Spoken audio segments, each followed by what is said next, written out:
गर्भधारणेपूर्वी एकदा जाऊन आपण डॉक्टरांकडे सर्व काही तपासण्या ज्या आहेत त्या करून घ्यायला हव्यात।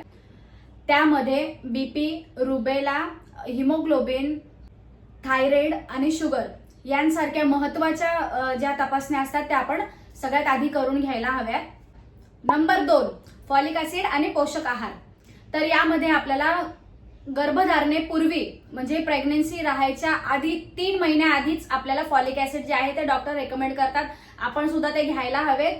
तर यामुळे बाळाचा मेंदूचा जो आहे तो विकास योग्य प्रकारे होतो। तर डॉक्टर जे काही आपल्याला टॅबलेट सांगतात ते प्री प्रेग्नन्सी मध्ये म्हणजे प्रेग्नन्सी राहायच्या 3 महिन्याआधी, म्हणजे जेव्हा आपलं बाळ आलेलं पण नसतं आणि आपण फक्त त्याचा विचार करत असतो, आपण सुरुवात करत असतो आणि त्या सुरुवातीच्या पण आधी 3 महिने आधी तुम्हाला फॉलिक ऍसिड आणि डॉक्टर अजून काही त्या टॅबलेट्स रेकमेंड करतात ते आपल्याला घ्यायलाच हव्यात। सोबतच तुमचा आहार जो आहे तो पोषक असावा। एक प्रॉपर डाएट तुम्ही फॉलो केलं पाहिजे।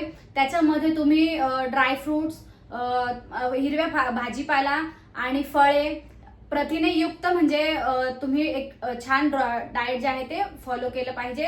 एक तर चांगली गोष्ट आहे, आई स्वस्थ म्हणजे आपलं बाळ पण स्वस्थच राहणार। म्हणून आईनेच नाही तर वडिलांनी पण म्हणजे दोघांनी मिळून ही जी तयारी करायची आहे तर खाण्यापासून सुरुवात करायची आहे। खूप छान छान खायचंय, बाहेरचा अजिबात कचरा जो